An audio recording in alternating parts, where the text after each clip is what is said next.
Episode 17 of the BTB Project. Throughout my coaching career, I've had the opportunity to coach several foreign exchange students. Today's guest was the winner of a Future Leaders Exchange program, which had over 10,000 applications.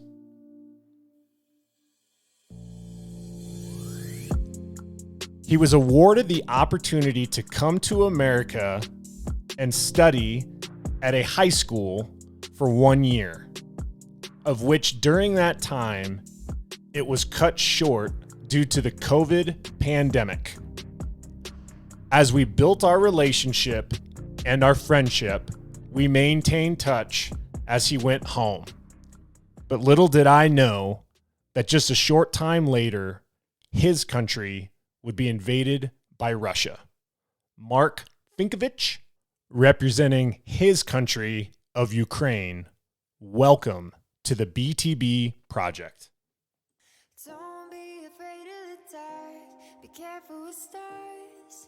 Not every light is gonna guide you, baby. Welcome to the BTB Project, designed to empower listeners to identify their why and to live their best lives no matter the circumstances. My name is Coleman Gerhardt, a former athlete and motivational coach. I've had the opportunity to inspire thousands through my story and help accomplish what they are built to be. You'll be encouraged by each and every episode, and let's get into it.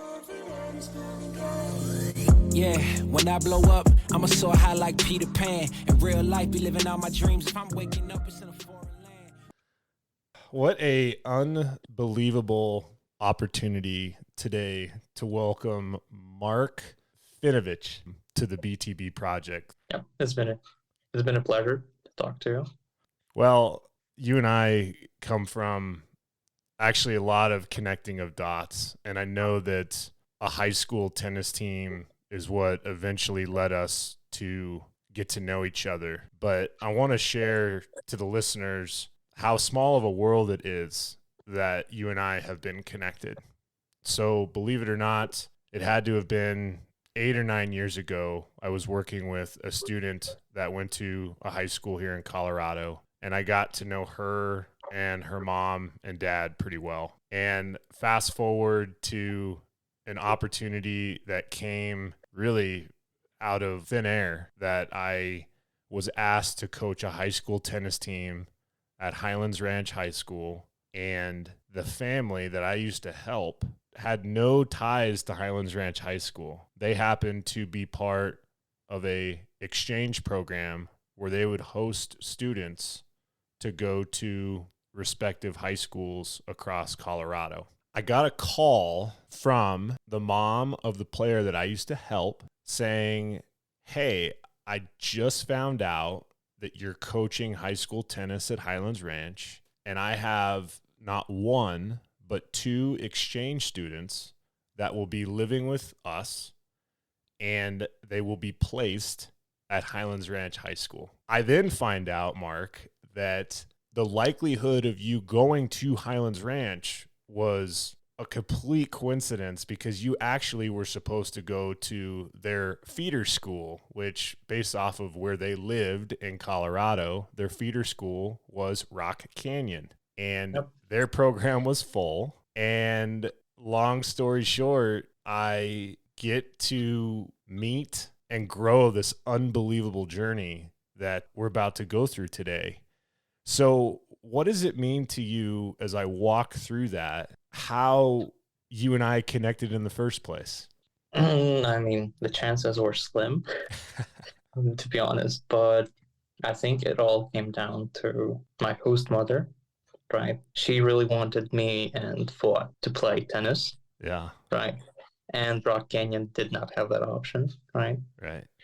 So we had to go with Highlands Ranch, and that's how we met.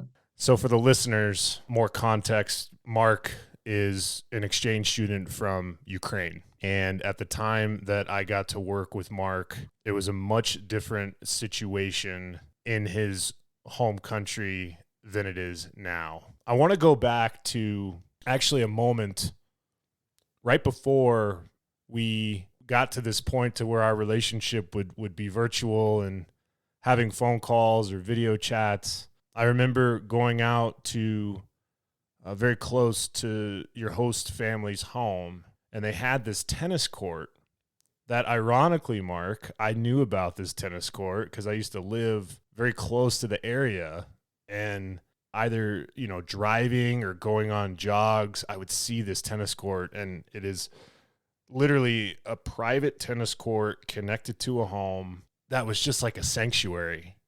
And granted, when you and I happened to go on that court, it wasn't as much of a sanctuary anymore. Before I talk about that experience, can you tell me about that court? How did that connect to you? I think we were talking about the COVID lockdown time. Yes. But it wasn't the best time to play on the public courts. Yeah, so pretty much Cheryl has been a friend of Kendall's that owns that property. And one day Cheryl comes to me and says, hey, I know you're going, to Castle Pines, public courts. If you have a car, those are not far away. They're like 2.5 miles. Being an exchange student, couldn't legally drive in the United States. 2.5 miles was quite the distance. Right. Being a quarter of a mile from where I lived. Yeah. It was in very good condition. That's the thing. Yeah, I remember you telling me that you had to do some hard sweat labor to get the court to look the way that I remember it when I got to see you that last time. What were some of the things that you had to do to get that court ready for you and I? Well, first of all, Cheryl talked with Kendall. Kendall agreed to give us the court, and I'm still thankful for that, because I went to that court, I practiced my serve. At that time, I had a terrible serve. I only got it fixed when I came back to Ukraine, actually. In the end of the day, it was me and Cheryl. We pretty much cracks in concrete, and from those cracks, there was wheat growing out. Yep. So we spent a good, I think, 2.5, maybe 3 hours getting all those weeds from those cracks. Besides the cracks, I think the court was in perfect condition. The cracks was the only issue with those. And boom, in the times of COVID lockdown, we get a private tennis court you can go to practice without any restrictions. So it was definitely a win. Was actually something that, I was able to snap a photo, and I know you remember it too, with my mask hanging down, and there we were on that court. And I think it's important to kind of set the stage of our journey with that photo, because at that moment, my understanding is you got a call from the government or administration of Ukraine that Immigration. said, immigration, that said, based off of the COVID pandemic, you will no longer be able to study in the United States and you must come home immediately. Can you tell the listeners about how you found out and really how much time you had to say your goodbyes before you were on a plane back home? So for me, it was actually a little bit better than for Fuad. Fuad is who was also an exchange student. So pretty much he had a week to leave pretty much. So they booked a ticket for him a week after the COVID pandemic was officially declared in the United States. So he had just a week. I had, I think, a month and a couple of days, because, they actually gave us the option on when you want to leave. Okay. And I think it was 3 weeks, 2 weeks, and a month. So I took the month, the longest I could. From that point on, I was just counting days, and I tried to get as much as I could from that. Initially I had to do 10 months of exchange from August 2019 to June 2020, but I had to leave in April because of the COVID. So COVID kind of came into our relationship on the back end of the tennis season. And I want to go back to that first day that I met you. I remember talking to your host family and actually arranging a tennis lesson with you and Fohad. Was it at 5 a.m.? Was it 5 a.m. or 6 a.m.? I remember that I woke up at 5 a.m. or something like that. What I remember the most is you didn't seem very happy at first. Fohad, it certainly did not seem happy. it was kind of neat because, here I was as this coach that used to coach daughter of your host family many years ago. And she's reaching out saying, hey, how can you help these two guys? And then to tie it all back together even more, I coached 1 year previous at Highlands Ranch, of which Highlands Ranch High School, the boys tennis team did not have that much success, Mark. They were not a very good tennis program for a long time. And the only reason why I got there was because I had a friend of mine who was an athletic director at a local school and said, hey, Highlands Ranch High School needs a boys tennis coach. I know you typically coach girls tennis, but we got to get somebody there. Like, their athletic director might have to coach the team. It was something that was not a good situation for the players. And so I came in, basically, we had 9 seniors the year before you came. And it was the most success the school has had in program history. They won 9 matches. They had the most victories since 1986 when the school opened. So 4 positions qualified for state. One of those positions ended up finishing top 3 in the state at number 2 doubles. And after that season, it really became a situation where I didn't think I was going to come back. My son, who was getting closer to being a high schooler, was really interested in this school that was across the street from Highlands Ranch called Valor Christian. And I always told my son and my kids that whenever they're in high school, I want to be close to them. As much as I'm a coach, I'm a parent, and I wanted to be close to them. So I didn't know how long I was going to have. And nonetheless, it worked out to where I was there the second season. And I remember sitting down with the athletic director, and he's like, listen, we got quite an exchange program coming in this year. And I was like, really? And he's like, yeah, I know you've been talking to one of the host families. We got a kid from Ukraine. We got a kid from Bolivia. We got a kid from the Netherlands. And I kept thinking to myself, I'm like, wow, are we going to have like an international tennis team at Highlands Ranch High School? And it blew my mind that all of these stars were aligning. And then here we are, it's practice. You came out, you and Fohad. It was before the season started. Tell me what you remember about that first time on the court with you and I. I remember that it was cold because it was still morning. I was wearing shorts. I think it was 3rd or maybe 4th day of my stay there. And I'm still not used to the climate, right? And I'd say it was tough physically because I was just not ready. No, I was not ready in terms of altitude. Outside of the altitude, I mean, what type of formal tennis training did you have, or did you have any lessons back in Ukraine before that day? I think I've been playing tennis for almost 2 years. Then I dropped it for whatever reason. I don't know. I was a kid. So sorry for that. And then I decided to refresh my knowledge, I think 3 or 2 weeks prior to coming to the United States. So I was practicing multiple times a week throughout that time. And then I came to the United States, and here we are. It was very humbling for me in that moment because I have no idea what it must have felt for you and Fohad to, much as you were excited about getting to the United States and being an exchange student, and we're going to talk about that later, about how you're able to accomplish that. But listen, there's a certain level of uncertainty with new environments, new family, new situation. And listen, I know that the opportunity was very meaningful for you, but how did you feel in that moment being with a stranger, someone that you didn't know very well, and myself? And at what point did you start thinking, this guy actually might be able to help me? When you tried to explain how to hold the racket in the proper way. The grip, yep. The listeners, and my tennis background, being a college tennis player, I played a lot of international players. A lot of them were very expressive. And that's a good way. Yes. Good way to do and listen, I mean, a lot of them were on scholarship in the United States, very similar to you. They had an opportunity.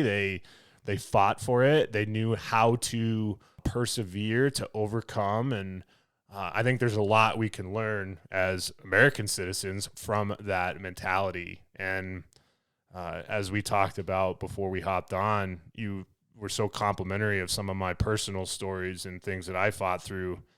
And it actually led me to have just such a deep respect for any international player that got on the same court with me. Even though I'm a Colorado native and I'm from the United States, the best tennis training that I had was 2 coaches from Poland in Arizona for 13 months. And those guys did not say much English to me. They actually spoke 2 English words, and it was run and the S word. And that was basically it. But they had this. Quite effective, huh? Exactly. Effective. Very effective, because I responded to, they saw the fight and desire that I had. I saw the compassion and love and support that they had for me. So I had a lot of opportunity long before I met you to hone in how to engage and develop international players. I think what was most telling to me was not only were you receptive to learn how to, use a grip or hit a ball, but you never quit. You never asked questions. Like, you asked constructive questions, but you never questioned what I was doing. And I think the response to that was truly breathtaking. I then learned from your background, Mark, and I want you to speak about this, is what's it like trying to play tennis in Ukraine? Because it's much different than the United States. You can't just walk down the street and open a gate and go hit some tennis balls. It's a lot different. Can you explain what it was like? Yeah, sure. In Ukraine, tennis is a sport for the people from the upper class and upper middle class. But pretty much back when I started playing tennis, when I started attending the practices, I think the price pretty much remained the same in dollars, but due to inflation in Ukraine, it changed over time. So it was a lot more and a lot more. But I think to rent a court, it was $5 to $10, depending on the spot that the court was located on. So if we're talking about, downtown or city center, it was closer to $10. If we're talking about outskirts, yeah, that could easily be $5. But, you have to take into account the transportation and the time you're going to spend for getting there. And just to remind, if you're only allowed to drive in Ukraine, if you're over 18 years old, right? Okay. So it's not 16 and up, right? Yeah. And most families don't have a car, even no car per household. That wasn't the case with my family, but overall speaking, if you want to play tennis in Ukraine, there has to be a lot of luck or a lot of effort. 2 things. Interesting that you say that, because that is really what I want to get into. The meat and potatoes of our conversation is your journey, and you use that word effort. And as your coach, I saw effort each and every day, and I tried to really understand the why behind it. What makes this guy tick? What made him into who the person he is today? Please walk me and the listeners through how you became an exchange student in the United States, meaning the application process, the almost competition, it seemed, within Ukraine, that you had to be one of the best. I wouldn't say I was the best or one of the best, but it also had some luck and effort to it, I have to tell you. Here's this exchange program. It's called FLEX, which stands for Future Leaders Exchange Program. It's funded by the U.S. Department of State. Pretty much when I was participating in it, the numbers were pretty much the same throughout, the last 6 to 7 years. It was 10,000 applicants. Then in the end of the day, it was about 250 people were in the entire mass. 3 rounds of interviews, just application process. So the very first one was, something like language tests to see if you know the English, if you can do the basic stuff. And I think that's actually the stage where it only depended on luck, because I know a lot of people who applied who had a lot better English knowledge than I did, and they didn't make it. So I think So first round is just a English. luck. Yeah. Okay. Yes, And then the just luck. second round, walk me through that one. The second round was essays on specific questions. They wanted to know what type of person you are and how you respond to certain situations. So those were model situations. They were asking for your response and your actions in those particular situations. Do you remember a question specific that maybe you could share? Did you remember this? I think there was something basic. I think they're basic interview questions when you're trying to get employed. Like, tell me about experience when you had to, lead a team or, be a leader or something. Situational questions. Yep. Yes, situational questions. Some of the stuff that just, shows who you are as a person and how, if you're capable of, dealing with various type of situations. And that's totally understandable because when you're a child, we're talking 16, 15, 17, right? Years old of age. That's the time frame when you can participate. So as a child, you have to be capable of, understand the basic stuff. You have to understand the world around you and you have to be capable of making decisions. Third step was actually the interview. And it wasn't like an interview that lasted 15 minutes. And pretty much those interviews were conducted in the groups of six people. Usually only one of those 6 people made it. Wow. So you were in a group of six people and only one of those 6. Wow. In the room comes down to like 1,000 people they have to select from, right? So they cut it down from 10,000 to 1,000, and then from 1,000 they just select. And pretty much you're in the room with people, it's either you or them, and you just try to perform your test. Some of the friends that actually participated in this program prior to me, they said, no, don't try to be anything else. Don't try to be someone who you are not. And everything's going to be all right. And that's how it worked out in the end of the day. So somebody that does not give themselves much credit sometimes, what did it mean to you to know that you were selected for this program? And what did it mean to your family knowing that their son was going to be able to study abroad? They were happy and sad at the same time. Well, Dad was happy. My mother was a little bit worried. When I won, I was still 15 years old, right?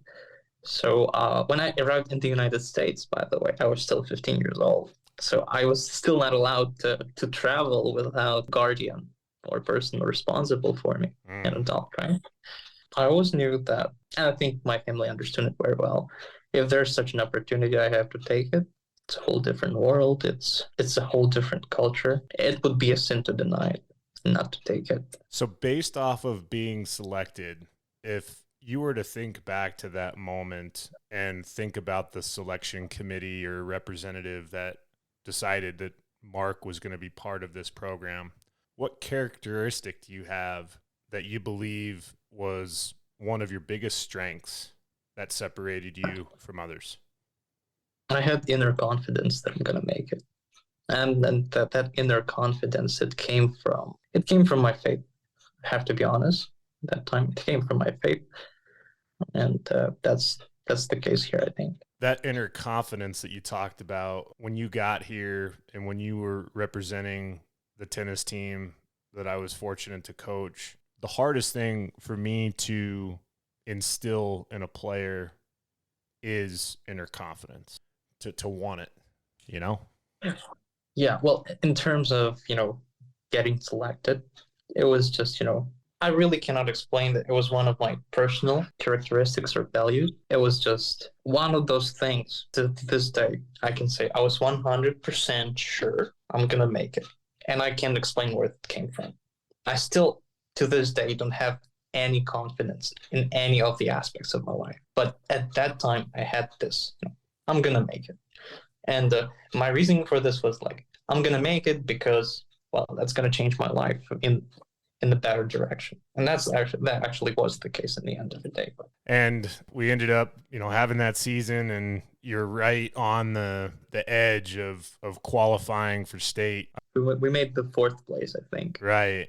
You're right there. Nonetheless, we then had our COVID court moment, and you were off on a plane and in touch, kind of sparingly during that time. And then I'll never forget, I saw on the news that there was a possibility Ukraine could be invaded by Russia. At that point, when that was starting to stir up, I just remember texting you, making sure you're okay. And then when it actually happened, You were one of the first people who actually texted me from the United States. I think the I timing. think you gave me a call. Yeah, I remember It wasn't a that. text. I ended up calling you. I was out on a work meeting dinner, and I stepped out and called, and I tried to put two and two together. One, like, yes, I knew you were from Ukraine, but two, I heard about if you are a male citizen and 18 years old, you have to stay and protect your country. Mark, walk me and the listeners through that moment. Well, I actually was finishing my shift. It ended at 4 a.m. So it ended at 4 a.m. and the war started actually at 4:30, I think. And about 4:30 a.m. I went to bed, So I sleep a couple of hours and then I wake up from a call. I have like 12 or maybe more missed calls. And my mother couldn't get a hold of me. My father couldn't get a hold of me because, I'm sleeping after the shift. Right. Could be at least a couple of hours until I even can hear something. So the call I got was from my uncle. Very serious tone. Mark, the war has started. I took it as a joke, but I said, Mark, I'm not joking. The war has started. Call your mom. She's worried. I called my mother. They were actually in Kherson. My mother and my father. My father worked there. I was in a different place. I was in my hometown because we had to study from home because of the COVID restrictions in the university. So I decided, I'm going to stay in my hometown. And Kherson was actually taken a couple of days after the war started, right? So they left the city in the very early morning. I was very worried for them. But when I called my mother, she said that they were, in miles, that we 100 miles from Kherson. So they said by the evening we'll be at home. And just from the perspective, Kherson it's 700 miles. And those are not U.S. roads. Just like, those are not U.S. quality roads. So it's talking back roads, maybe one way each direction. In some cases, it takes a while, a lot longer. Yeah. Now, why at that point were you so far away? Was because you were studying at university, or I know that with the COVID restrictions, it was different. But can you tell us about the demographic difference between you and your mother? Yeah. My mother, my father, and I moved to Kherson in 2012 when he got a job at the oil refinery there, and I had to move with him because I was a child. I had no options really. Right. Then I, got accepted to university in Kiev, so I was in the capital city. So I was studying there, and then after about a month of studying, we had a COVID lockdown in the university. Some people contracted COVID and they shut down, all the studies. It happened so that shutdown actually lasted from October to February, and in the beginning of March, we were gonna go back to normal in-class studies, but that didn't happen. I was in Rivne, which is my hometown. Okay. Right. It's in the western Ukraine, so I was worried that we're gonna get conquered or occupied or whatever. But we still had some airstrikes. Yeah, and walk us through that. I know that when we were talking, when this all started happening, and we were keeping in touch, that it seemed like you were in a relatively safe place for whatever that safe place looks like in the middle of a war. Because, listen, from my perspective, when I think of invasion and I think of war, I think of a chaotic scene, and just trying to, fight or flight, protect yourself, protect your loved ones, protect your country. But I got a much different picture from you with that. Can you talk about some of those airstrikes and really kind of what the day in and day out was during the beginning and kind of middle of all of this? I think the first couple of weeks were the toughest ones, right? In terms of because the Russians had a lot of they had a lot of missiles in the beginning of the war. Well, they had an arsenal, right? They could. I think we were getting a couple of air raid alarms per day, and I thought I was in a safe spot, and I actually was, but it happened so that within 5 miles in each directions, there was some sort of strategic object located. And one of those objects was an actual military base. You can look it up on the Google Maps. You'll see, there's a lot of it's an actual military base. One of the other one was the oil storage. I think a couple of thousand tons of fuel was stored there. So like a big tanker ship, pretty much. So you had missiles that were within 5 miles of where you were. Yes. And the missiles are all, and there's an airport, but there's nothing. It's not as dangerous because it's not going to explode, right? So, and within 2 weeks, all of those places got hit with a missile or two. Got to experience the explosions firsthand. What was it like? Sound, shake where you're standing? I mean, what? Yeah, the windows were shaking. When the military base blew up, actually, the house was shaking. So not just the windows, but the walls. And the dust, fell off the ceiling. So that was the case. Very, not a thing you want someone to experience. Oh, let's put it that way. After a month or two, you kind of get rockets, hitting everything outside, and you just, take it as it is. And I think that's the case for every Ukrainian. People are just used to it with time. I know that, and I can't thank you enough for walking us through that, because it makes me reflect back to, I was a high school sophomore, and I remember our school day just stopped, and they brought in these TVs, and on the TV, I was watching 2 planes crash into the World Trade Center in New York. I didn't know how to respond to that.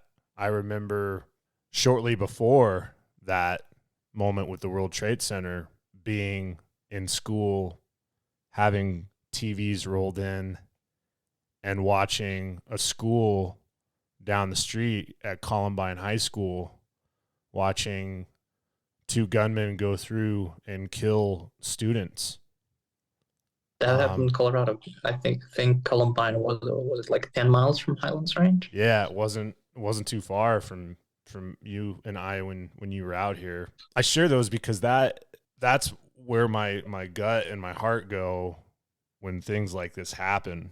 And what is really fascinating to me is going back to what you shared that helped you get through this flex program to get accepted as an exchange student is inner confidence and faith. When this all started happening, Mark, can you tell me how you tapped into that? Because it seems like your mom, your dad, your siblings, in that time, you showed a tremendous amount of courage, composure, and almost like you were leading your family per se in that moment. Can you speak to that inner confidence and faith? Yeah. I wouldn't say it was inner, but I would say because I knew they were not in Kherson, because I knew I was not near the border, everything's going to be all right. Because in such situations, you can't, I wouldn't really say that you can depend on something from within. You try to operate with, logic and facts. Eventually, you got to take action, right? But you have to have the confidence to take action. That's within you, yes. You can either sit, do nothing, or go ahead and do something.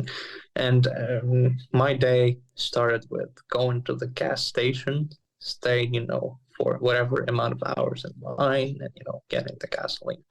Fortunately, the gas shortages didn't happen in the first couple of months before, but they did happen later on. So my father thought it's gonna happen in the very first couple of days. Luckily, that wasn't the case. So, at that point, 18 years old, you have to stay back in Ukraine. Your parents are relocated to the Czech Republic. Yeah. In the end of the day, my parents decided that it's going to be safer for my mother and my brothers to leave for Czech Republic, since for a couple of months they were not going to school. It's war. Everything is a mess. There's no accurate information whatsoever. You just have to make a decision. If you go to Czech Republic, if you have kids, right? Let's say you have, would you like your children to have the education for sure, or just, to stay in the pending state, not knowing when the studies are going to continue? So it's a no-brainer.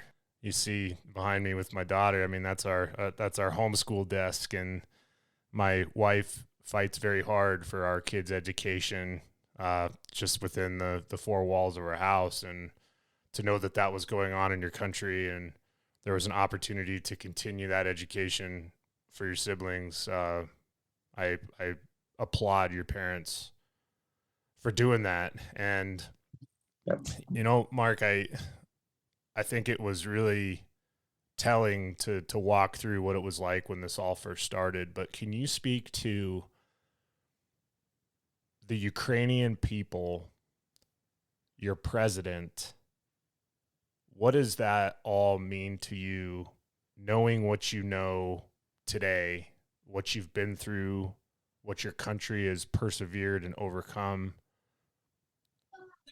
Who is Ukraine? Who is your president? And what does it mean to you? Ukraine is certainly my country. Pre-war, there were a lot of people who were saying, I'm not that big of a patriot. I mean, I don't mind moving abroad. Well, right now, a lot of people are identifying as 100% Ukrainian. You don't actually know this thing if you're not a Ukrainian, but pre-war, a lot of people were, kind of in the middle of, whatever it is.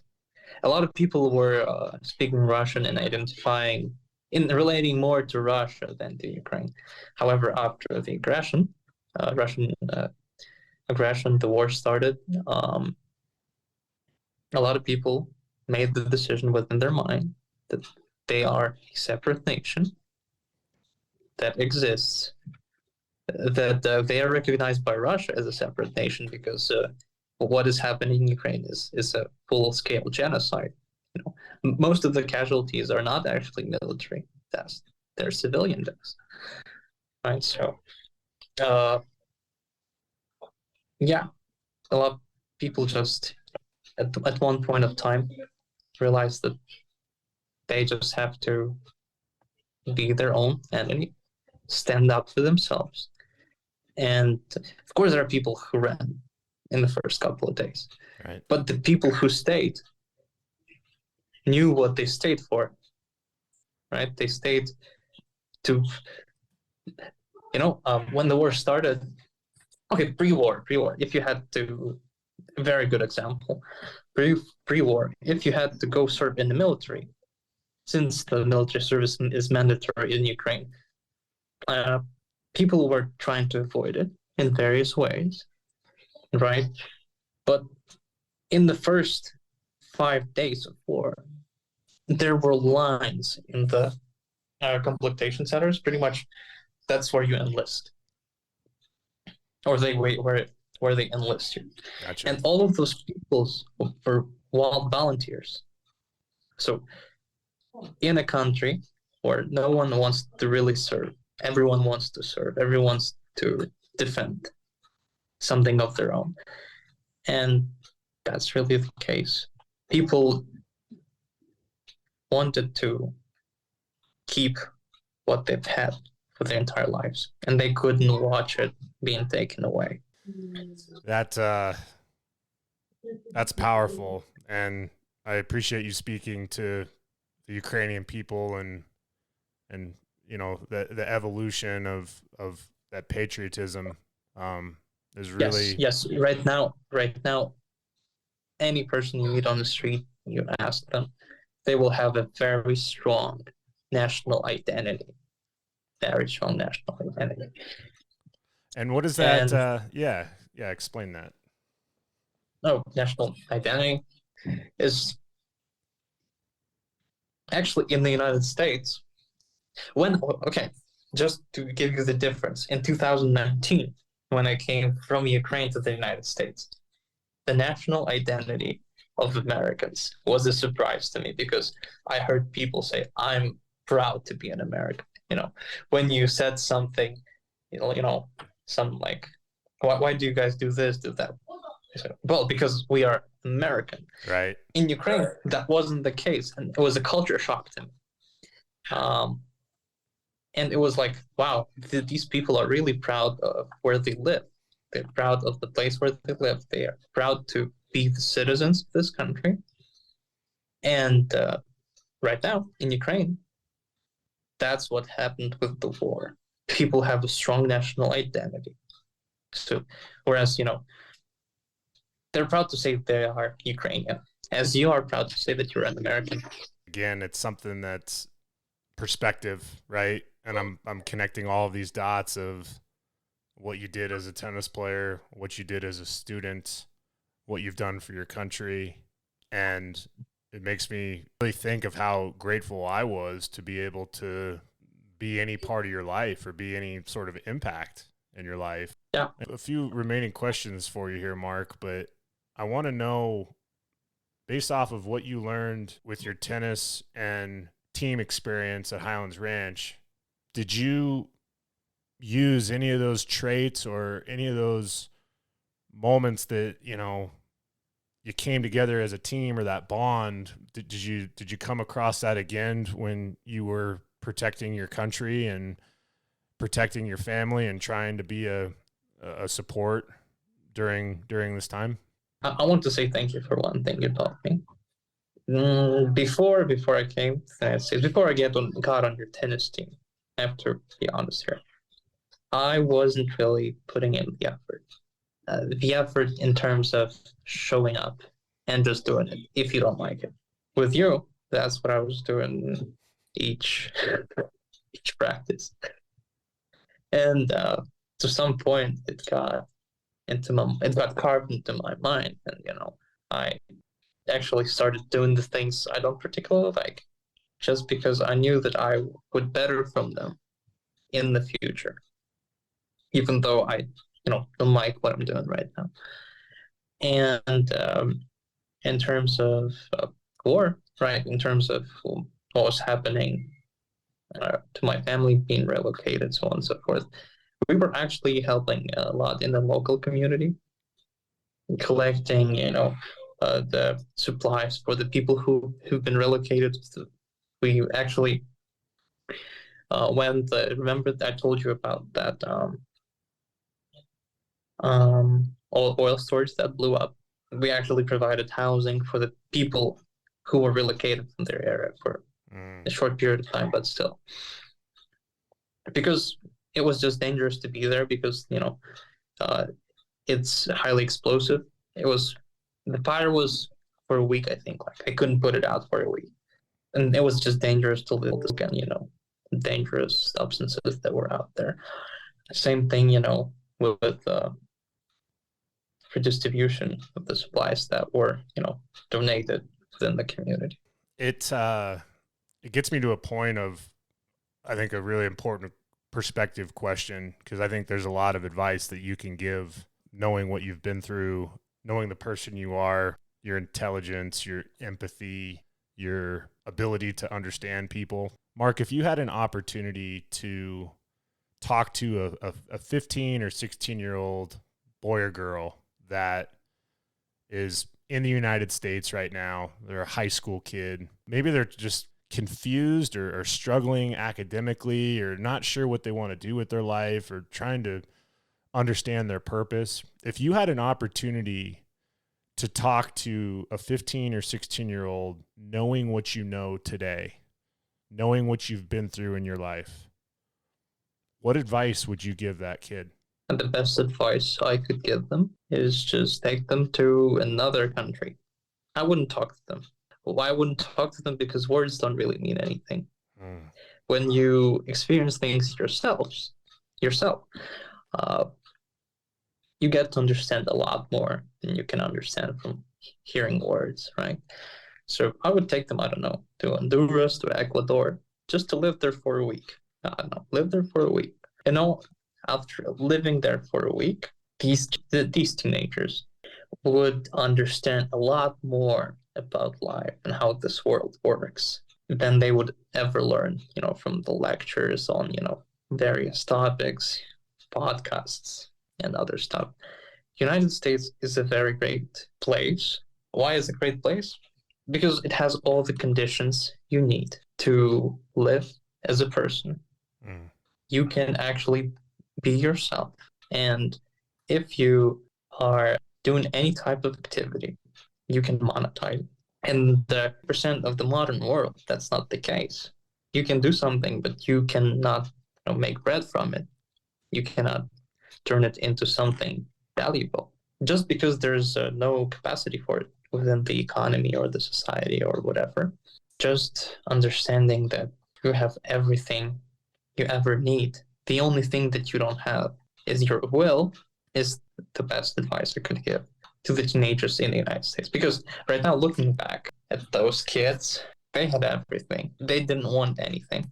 Well, I think just 15 and 16 and 17-year-olds, they're still children. Yeah. I'm talking for myself. And at some point in your life, there's this switch when you become to take things more seriously. And that's when you actually get to do your best and show who you really are. If you do something, you'll succeed. That's all. So that comes to my last question. There's a lot of both of us leaning into faith. I'm leaning into faith when I share this with you and then ask a question. I remember before you left, I gave you a military coin. You gave me a military coin, and I still have it to this day. You know who else gave me the military coin? Mike Sanders, yes. Did you know that coin was Coach Mike's?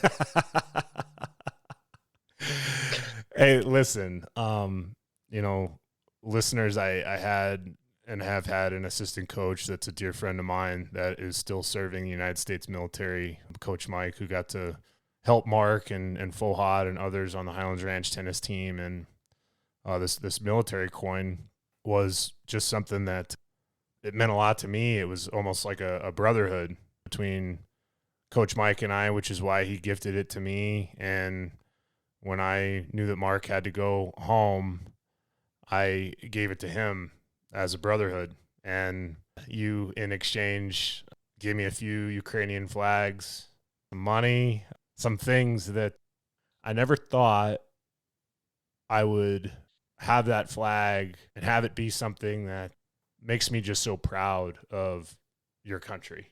And the advice that you just shared to an American teenager, there is so much the United States of America can learn from Ukraine. There's so much that, yes, we can be grateful for, but that we can also leverage and maximize with opportunity by learning and appreciating what the Ukrainian people have done. I cannot believe, Mark, that those coincidences, those connecting of dots of military coins and Ukrainian flags would lead to the question that I'm going to ask you is, your family's very proud of you. I'm proud of you. Your old teammates from Highlands Ranch High School are proud of you. Your brother from Bolivia, Fohad, who I look forward to having on an episode as well, is proud of you. Coach Mike is proud of you. Knowing what you know now and your legacy, Mark's legacy, what you want to leave on this earth. The Built to Be project was built off of a mission to go try to help as many people as I possibly can. Tell me about your mission, Mark. And after everything's said and done, how do you want to be most remembered? I just want to be remembered as someone who has actually done more than was done for me. And actually, the more I live, the more I understand the statement. Because when you receive something, you are entitled to give out something from your life. So, meaning each of us is a very unique person, and each of us has something to offer to this world that is not yet present in it. In my current situation, what I do, is I volunteered, to deliver, the basic supplies that cover the basic needs, for people who are relocated within the Ukraine. That's what I've been doing for the last couple of months. Throughout the entire time of the war, I've been donating various funds to support the people who are in need. Because you don't actually get to see this on the news, but there are a lot of people who actually do not have home, who do not have shelter, people who do not have food. And these things are real. Maybe I'm not going to be remembered for it, but I knew that I did something, so it gets better. You don't necessarily have to be remembered for it. You just have to do something that's going to make this world a better spot. If you're okay with it, when you do it plenty of times, that's how you're going to be remembered. People are going to say, well, here's this guy. It doesn't have to be something big. It doesn't have to be something big. I think through the years, I still remember, when I broke my arm, a friend of mine helped me to get home, right? He probably doesn't remember it. He doesn't remember it by now. But to this day, he lives in my memory, and I'm very grateful for him being my support in that tough time when, I was very hurt. And it's the case about any situation, and it's the case about really anything, even small things. I still remember that small deed that he done. That's how you are remembered. You just do the right thing, you get remembered. Beautifully said, Mark. And I cannot thank you enough for spending some time with me on the BTB project. There's so much wisdom and knowledge that our listeners can take away from your journey, your story. And I'm grateful for how these dots have connected in our life and for the lives that you're going to impact because of this recording. I appreciate your time, and thanks again for joining. Yeah, I appreciate your time and taking your time to talk to me. I can be grateful for it. That's all. Excellent. Listeners, Mark's story is one of many. And as a nation and as a community, we stand with Ukraine. We are proud of them. Impossible's nothing.